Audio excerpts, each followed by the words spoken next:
Our next speaker is Surabhi Sachdev, who is going to talk about gravitational wave observations. What have we learned so far? Surabhi, please go ahead. She is at Milwaukee, a postdoctoral fellow there, and has been leading the LIGO scientific collaboration in a couple of different papers, which is an unusual honor. So with that introduction, let me hand it over to Surabhi.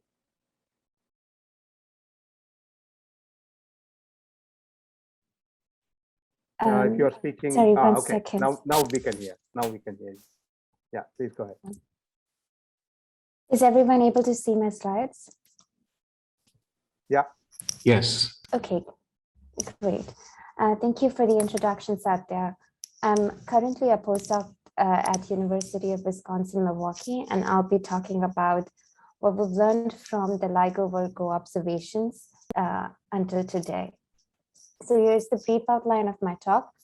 I'm going to start by giving an introduction to gravitational waves, compact binary coalescences, analysis workflow of advanced LIGO and Virgo data, highlights from our latest observing run, and what we're looking forward to in the near term, which somewhat has been motivated by Rahul and Swadeep already, and concluding by summarizing all our knowledge from gravitational wave observations so far.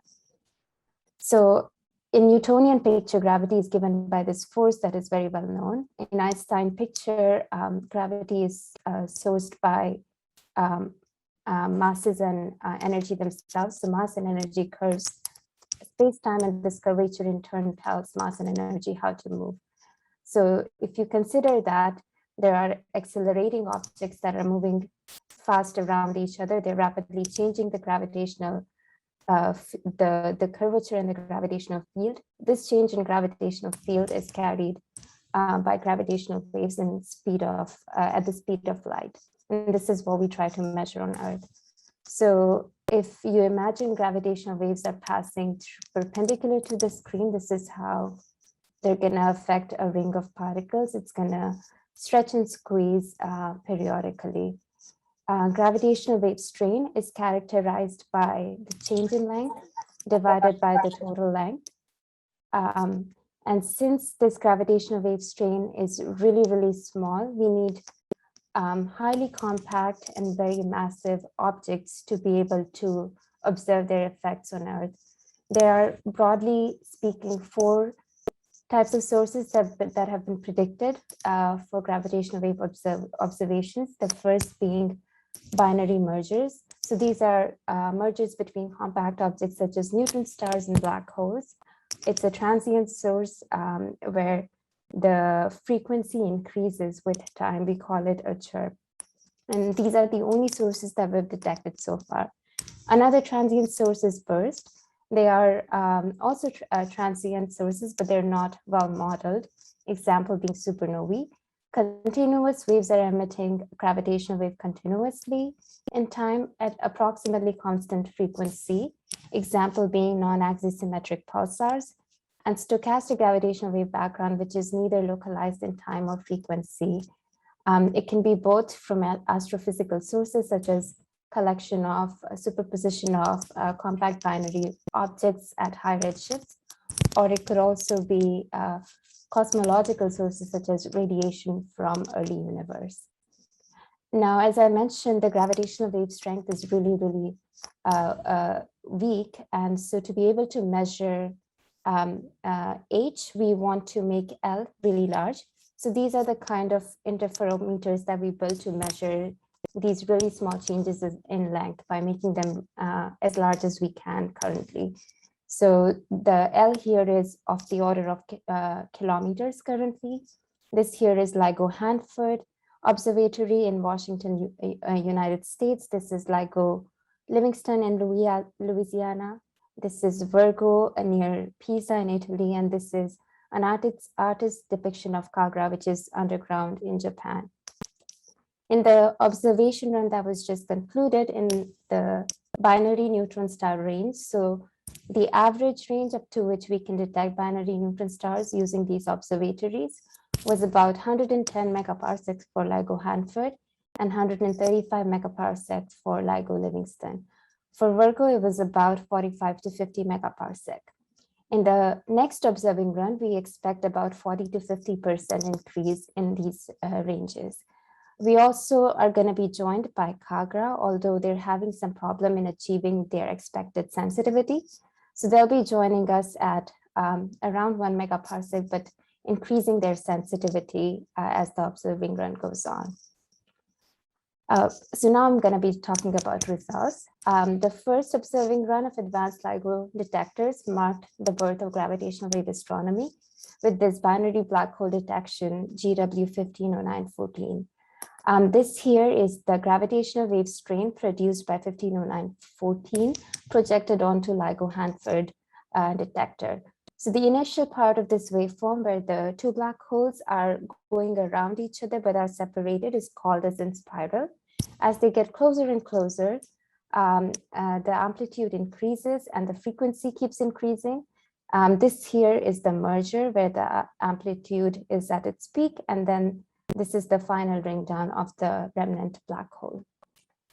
At the end of the first observing run, we had 3 total binary black hole observations: GW150914, LVT151012, and GW151226. The numbers here are the dates for when we detected these events. So 150914 was detected on 14th of September in 2015. This second event here was called LVT because the significance of this event was not 5 sigma as it was for the other 2 detections, but was around 2 to 3 sigma. But it was really nice to have multiple detections by the end of the first observing run, really, giving us confidence in what we're doing. The second observing run marked the birth of multi-messenger astronomy with gravitational waves. This detection of a binary neutron star event, GW170817, was detected by a GST Lal mass filtering pipeline, which I'm working on, and also detected simultaneously by Fermi GPM monitor in form of a gamma ray burst. It was actually a 2-second delay between the gravitational wave signal and the gamma ray burst.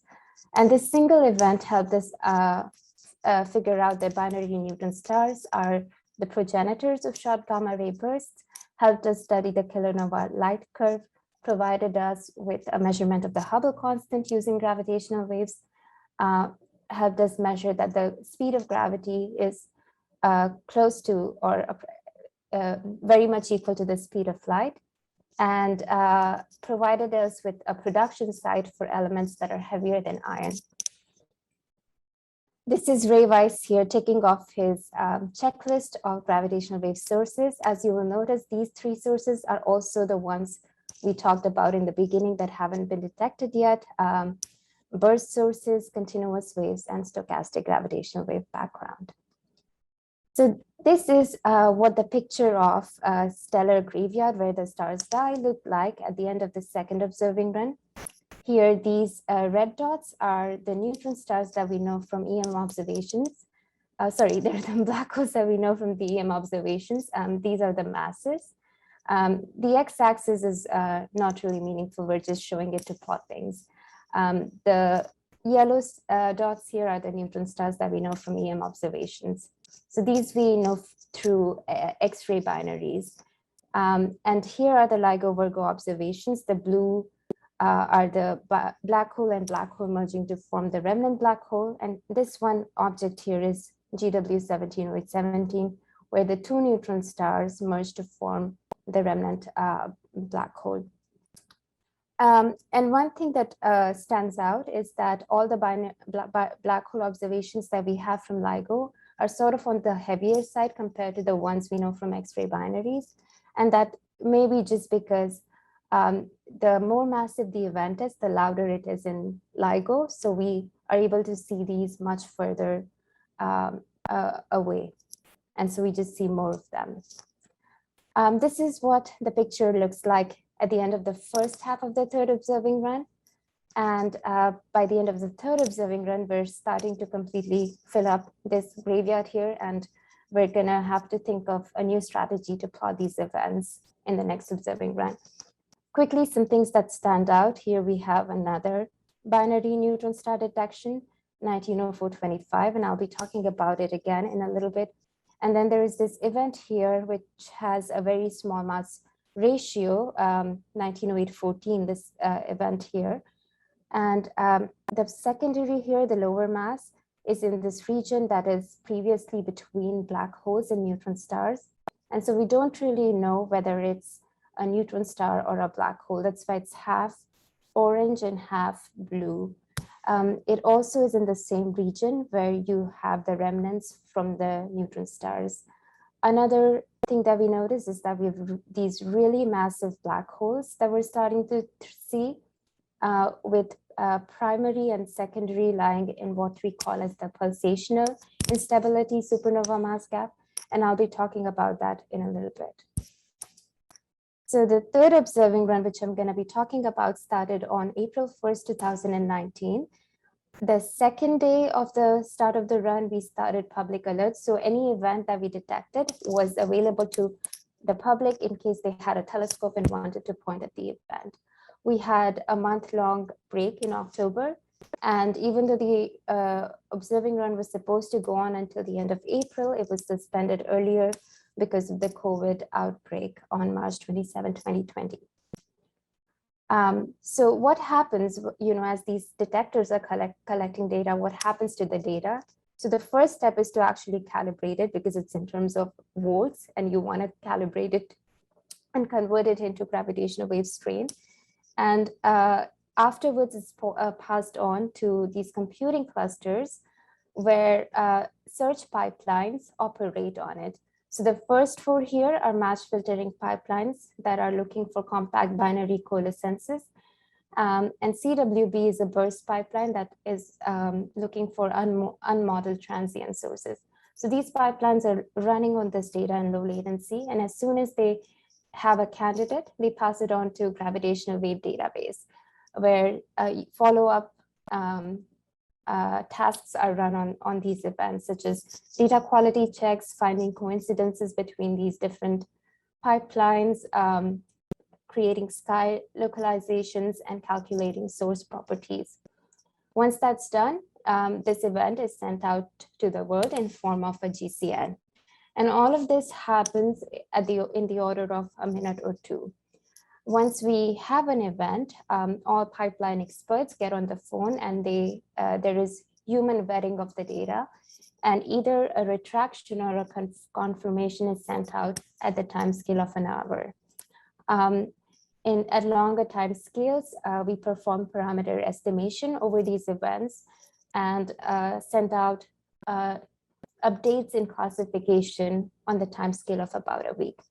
Once we collect the data from the entire observing run, or at least a good enough chunk, we perform these analyses again in an offline mode with better data quality checks and better calibration, and use that to form gravitational wave catalogs or write special event papers. So I'm now going to be talking about the methods that we employ to detect these things, both in low latency and also to form gravitational wave catalogs. The methods are mostly the same. Like I said before, the difference is usually in the input data.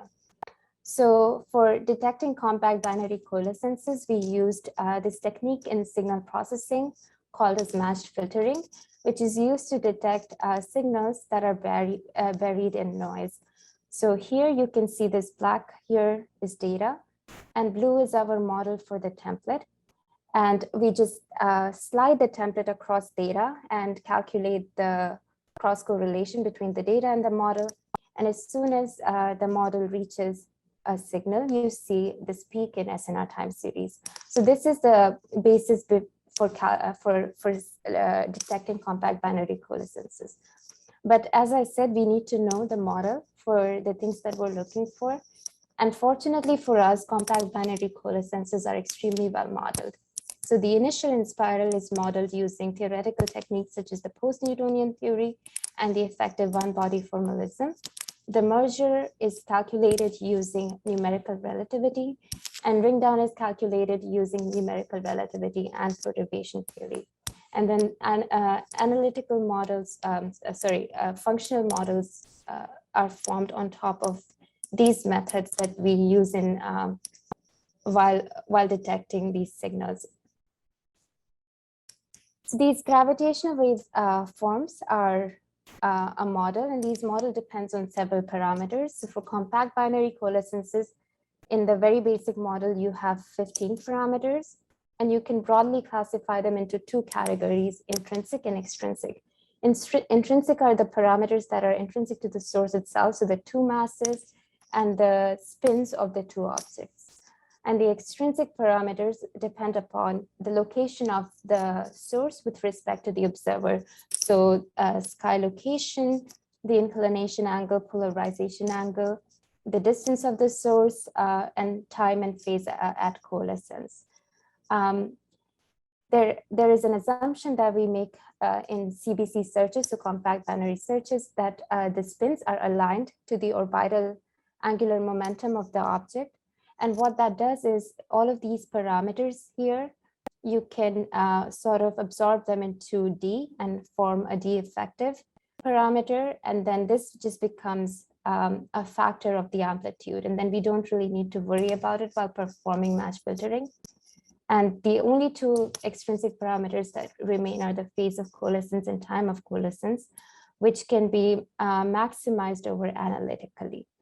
So this is how we take care of the extrinsic parameters, and for intrinsic parameters, we set up a template bank.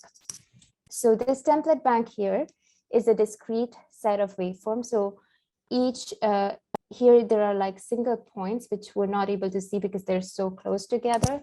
You can see them more clearly in the high mass region because it's less dense here. So it's a discrete set of waveforms in these in this intrinsic parameter space. So the two masses, and now only two spins because we assume that it's aligned with the orbital angular momentum. And the search pipelines calculate the SNR for each of these templates throughout the duration of the observing run. This is the template bank that was used by the GST-LAL pipeline in the previous observing run. And in low latency, in fact, we divided this template bank into two by separating out every other template and placing them in two different computing clusters. So one was run on the Caltech cluster and one on the UWM cluster, so that, you know, during the observing run, if one of the cluster was to go down, we would still retain partial sensitivity to these signals.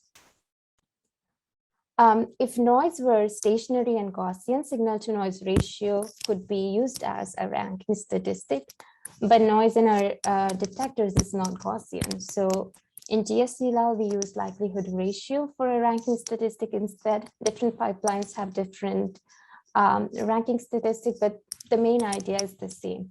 So this likelihood ratio is defined as the probability of seeing certain observables in the signal hypothesis divided by the probability of seeing the same observables given noise hypothesis. So in GST-LAL, we consider the range of the detectors at the time of the event, the number of detectors that participated in forming this candidate, the signal to noise ratio in different detectors, the chi-square test in different detectors, the phase of coalescence in the different detectors, and the time of coalescence in different detectors. Noise is estimated from non-coincident triggers and signal from semi-analytical models. The distribution of this log likelihood ratio is estimated by sampling the noise distributions, and that is used to assign a false alarm rate to the candidates. While false alarm rate is calculated using only the background distribution of the ranking statistic, we also estimate another quantity which also defines the significance of a candidate, which is called as p-astro. This considers both the background distribution and the foreground distribution of the ranking statistics, so also P of L given signal. In fact, all searches estimate membership probabilities for three different astrophysical classes, BNS, NSBH, and BBH. They broadly signify binary neutron star black hole, binary black hole. However, the searches are not able to actually measure whether an object is neutron star or a black hole. We don't really measure any matter effects. So all this is saying is our estimation of the mass of the compact object. So between 1 and 3, we consider it to be a neutron star, and above 3, we say it's a black hole. We also estimate the probability that it's not astrophysical, which is called as p-terrestrial. Since the foreground rate of binary black holes is much higher than that of the binary neutron stars and neutron star black holes in the frame of our detector. So what I mean is that we see many more binary black holes than we do binary neutron stars or neutron star black holes.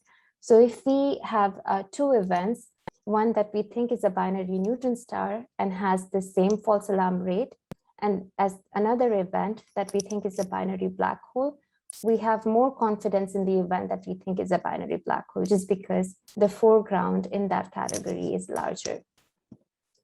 And so p-astro takes that into account and will elevate the signals that we see more in our detector.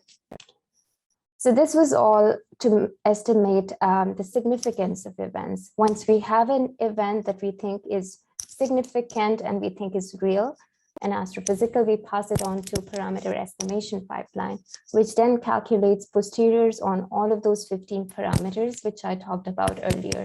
And they don't make any assumptions about spins being aligned. And in fact, also include more physics, such as subdominant multiple moments. Now, why are we trying to measure these posteriors?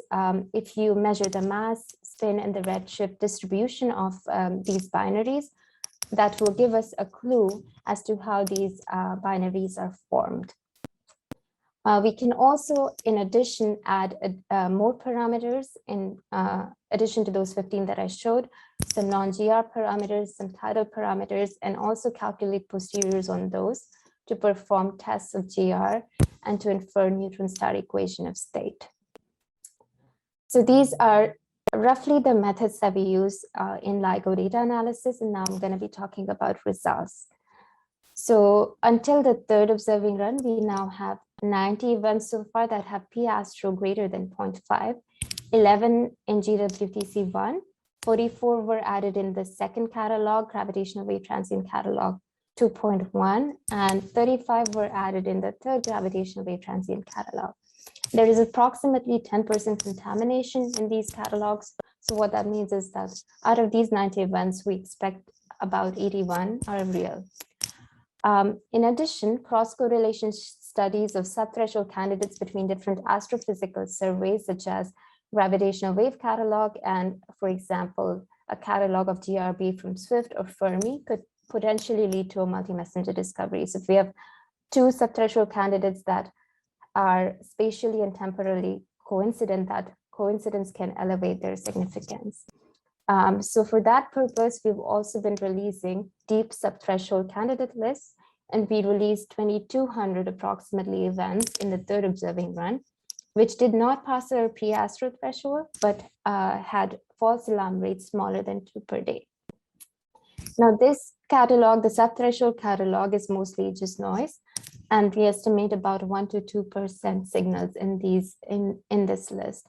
These search results and also sky localizations for each of these events are available via Zenodo. So to help people perform these studies, people can go and click on those links. And there's also a Python notebook that shows people how to read the data.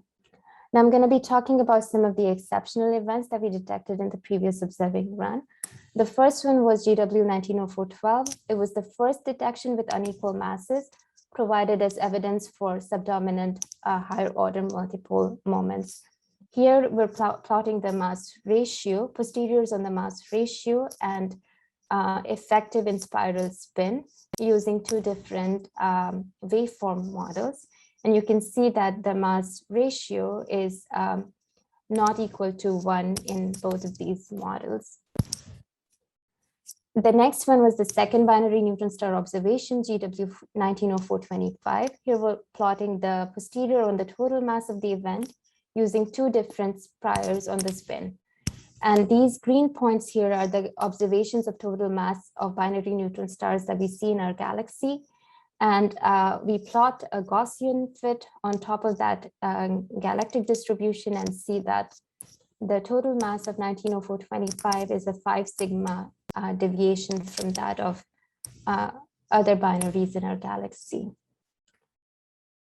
The third one was GW 190521, which had evidence for masses within the pair instability gap.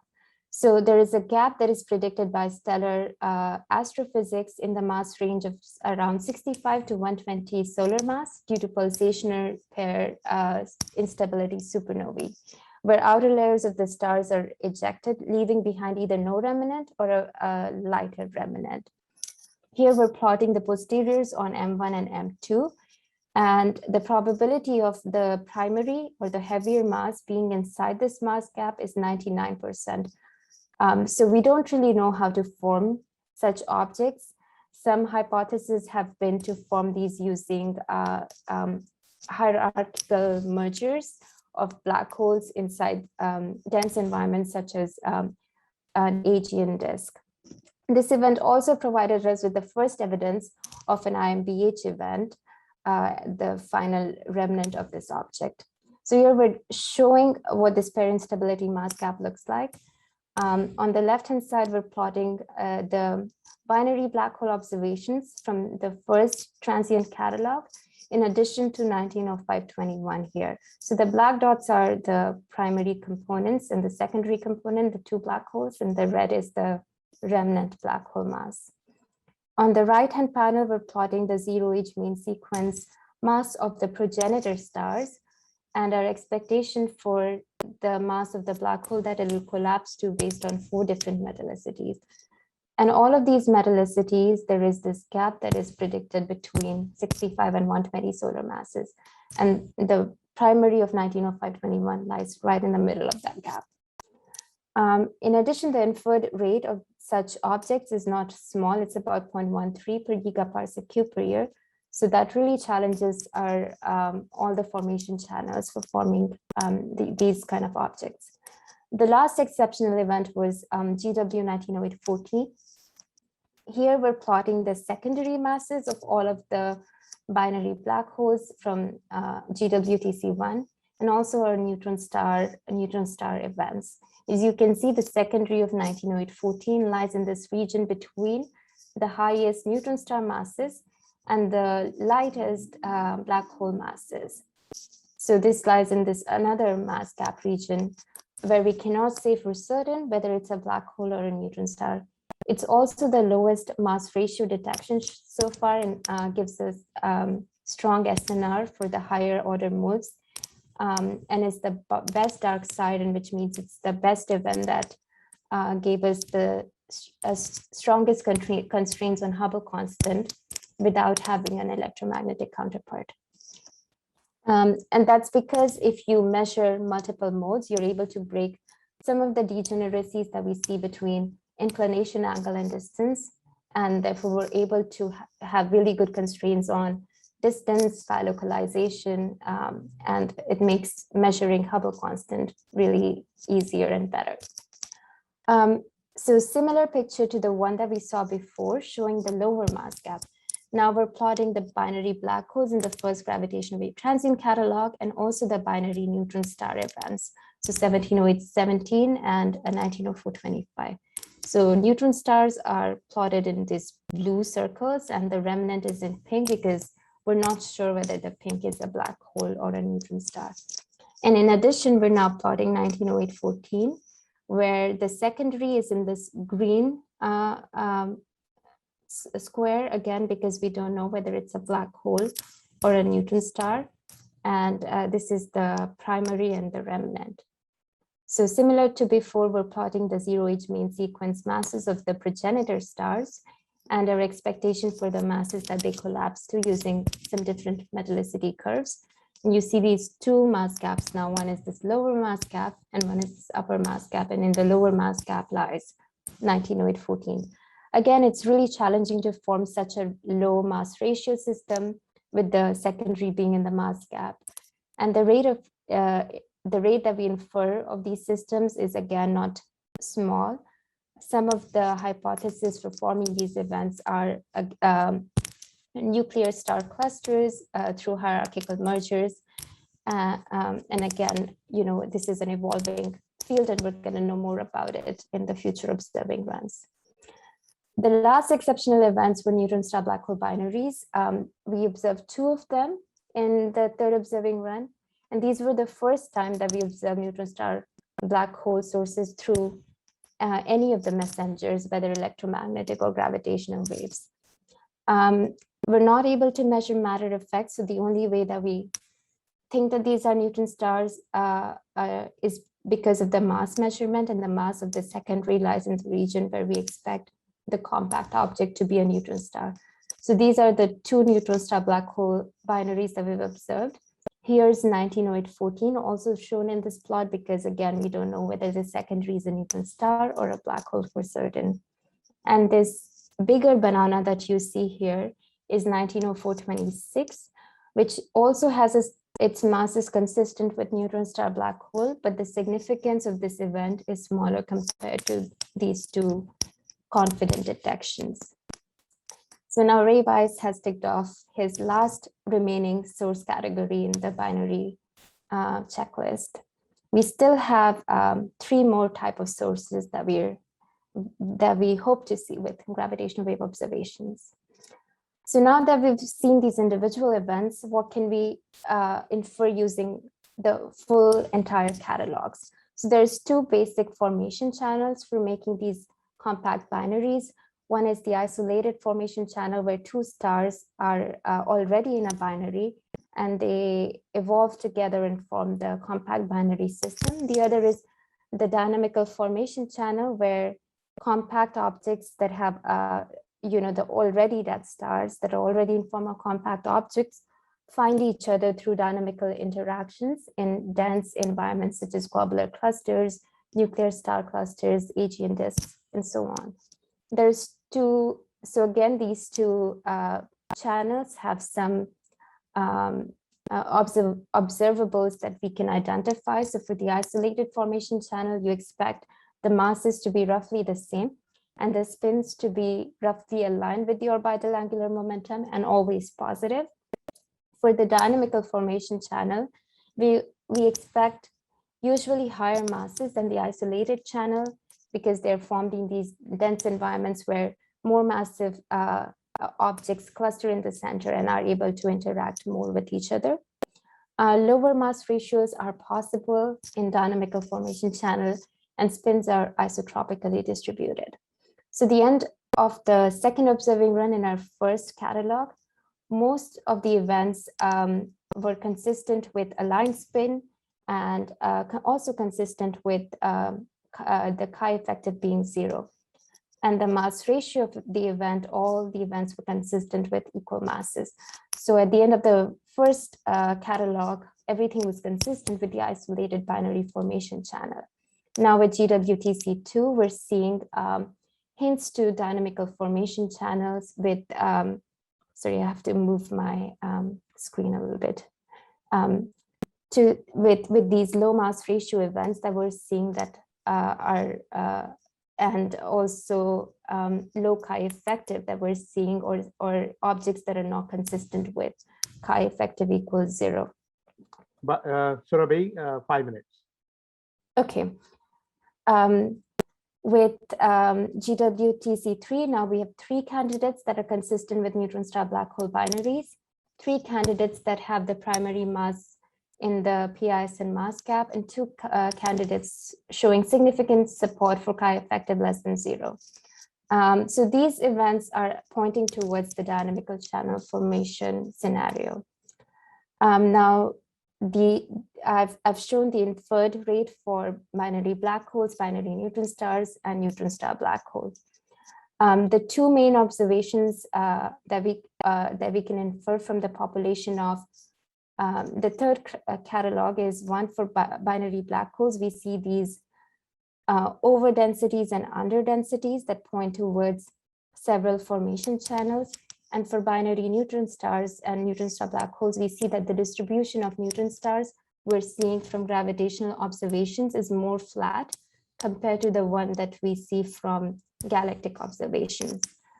Another thing that we've started to infer is that the rate of the binary black hole mergers increases with redshift,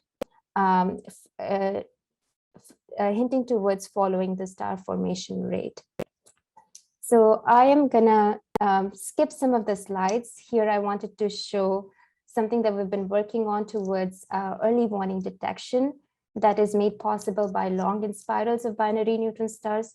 So this is 170817, which had a network SNR of 32, but already 60 seconds before merger has a network SNR of 11.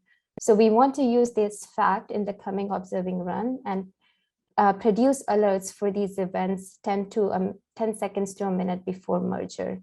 And we can get these sort of evolving sky maps for such events. I'm going to conclude by providing a summary of what we've learned so far from our observations. So since the first discovery of gravitational waves, we've detected many of these binary black hole events. We've detected at least one binary neutron star event, 170817, but likely another binary neutron star event and 2 neutron star black hole events. We've learned that binary neutron star mergers are progenitors of short gamma ray bursts. We've discovered black holes in both the lower mass gap and the upper mass gap, although it is not clear if these black holes are formed via stellar collapse or if they were formed via hierarchical mergers. Binary black hole mass distribution shows several sub-features in all of the models that we've tried to fit to it.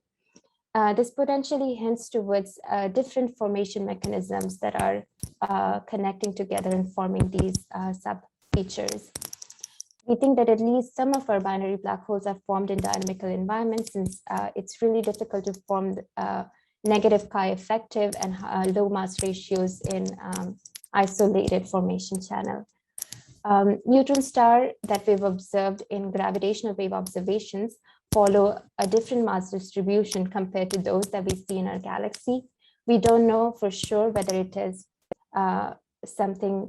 whether this hints at our galactic distribution being different from the distribution in further redshifts, or if it's a low number statistic, but this will become more clear in the coming observing runs.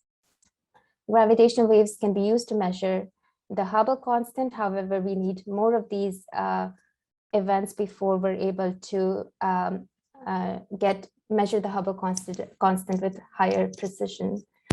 So far, we haven't seen any evidence of subsolar mass binary black holes or primordial black holes. We haven't observed any violations of GR, and we haven't observed any matter effects so far, but these are all that we hope to be able to measure with upcoming observing runs or future detectors. Thank you.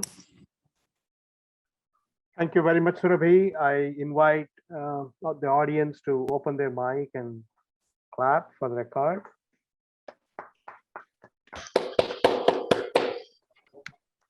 Okay, all right. Questions for Surabhi? Arun, please go ahead. Yeah, hi, Surabhi. Thanks a lot for an excellent overview of the entire thing. I have two related questions for you as an expert in the field. First question is about, regarding O4 or immediate thing. How, are you comfortable with the existing non-processing template bank that is used, at least given that we detected one strongly processing system, or you think that we need to change it to a processing thing? And similarly for eccentricity. So is there a plan that we could, in the CBC searches by O4 or something, is there a plan to include eccentricity or eccentric binary searches dedicated to using template banks? Thank you, Arun, for these questions. So I'll start with the processing binary question. So you make a very good point that, our searches might be missing some of these processing binaries. So if I go back to my slides about the intrinsic and extrinsic parameters, the problem is that if we try to include precession, the dimensionality of our search increases by a lot. We don't not only have to include these extra spins, but we also have to sample the templates over sky. So it increases the background rate of our search, and you actually lose sensitivity in some of the regions of the parameter space. So there's been ongoing work in enabling both the GSP-LAN and PyCPC pipelines, at least, to include precession. And I think we're at the stage where we can run searches, but we'll have to think about some localized parameter space in which we carry out these searches. So currently we're not planning on running like a full processing search. And if that happens, it would happen either as an outside LVKL effort, or it may be added as a plan in the next observing run, but it's not currently in the plan. And similarly for eccentricity, we don't currently have plans, owing to still ongoing work in developing the waveforms, and also because at least in the LIGO band, we expect the orbits to not have any eccentricity. This work is going to be more important when we have LISA, for example, online. To that point, Arun's question is somewhat, it may be actually pretty relevant going forward, because there are claims that 190521 could be an eccentric binary, and there is a recent work by the I forget the university, RIT, Richard O'Shaughnessy and others seem to be claiming that this seems to agree with numerical relativity simulations with eccentric binaries. That if we are going to be missing them, I agree with you. The challenges are every time you introduce a new parameter, the background noise increases. We'll have to see how to optimize the search such that we can still detect some of these things, because these are tremendously interesting. They'll be challenging, but at the same time highly rewarding. So to both of those points, I think we need to have a strategy, but I know that searches take a long time to develop, but it's a unique opportunity to do some good science. Any comments? I agree. Yeah. Are there any questions or comments? There is. I wanted, yeah, go ahead, Hari.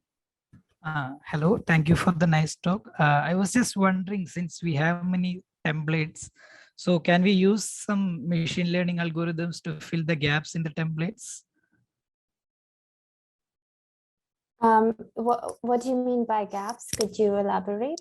You were showing that in that templates for different mass ratios, there were some gaps in there. Oh, that is intentional. That is because we're not able to, we cannot have infinite templates being cross-correlated against data because we have limited computational resources. So this is something that we intentionally do. We decide ourselves where we're going to lay down these templates. And the idea usually is to say that, okay, we're going to allow for a maximum 3% loss in signal to noise ratio. So that is the typical number that the searches consider that in our while laying down the template bank.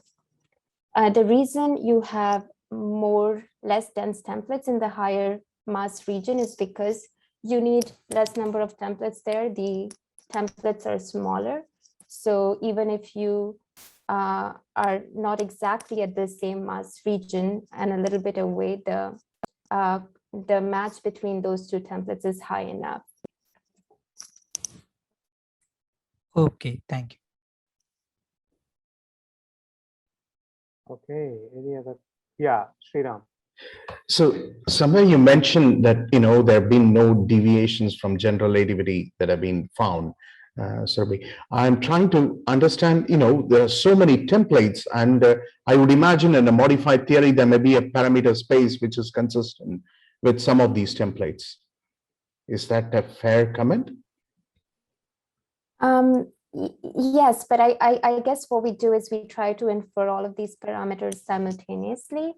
And so if you add a non-GR parameter, you still have the posterior being consistent with 0. So, and we're not going to claim that we've seen violations of GR unless you really exclude that parameter being equal to 0.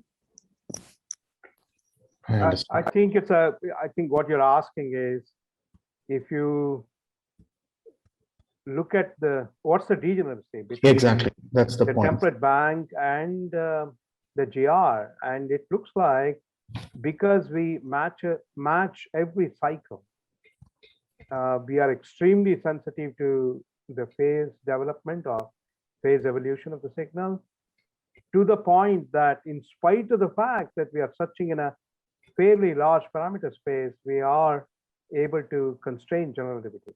So the degeneracy, in short, is not so great. I think, Surabhi, you agree with that? Yeah, yes. Can it be a very complicated theory with multiple parameters which can be consistent? Yeah, if you construct an alternative theory of gravity which can completely mimic general relativity, of course we cannot constrain that theory. No, I meant absolutely true. Yeah. Okay. Yeah. What did you mean? No problem. I was just wondering whether I would imagine as you grow, the number of templates grow, that some parameters of the other theories are being constrained further. Is that the argument? Oh no, it is the opposite. If you make the template bank bigger and bigger, then it doesn't matter actually. I mean, the template bank can be made whatever you want. Eventually, we don't do test of general relativity based on the template bank, but rather it's a post detection analysis in which you are searching for deviations by looking at the parameter space around the detection itself. We don't use the template bank to constrain here. Okay, thank you. So sorry, go ahead. Go ahead, Surabhi, you wanted to say something. yeah, I was just going to say that we have these main two steps of LIGO data analysis. One is the search, where we detect a signal, and then there is the parameter estimation. And the test of GR happens at the parameter estimation step. Thank you. Exactly. Yeah. Any other question or comment? I think with that, we have come to the end of the session. I would like to thank all the speakers in this session for a wonderful presentation of a panorama of gravitational wave and electromagnetic wave astronomy. With that, let me thank again and hand it over to Sriram for any final words. Thank you, Satya. I should again thank all the speakers in this session and earlier today for a wonderful set of talks. And thank you, Satya, for sparing time to host this session.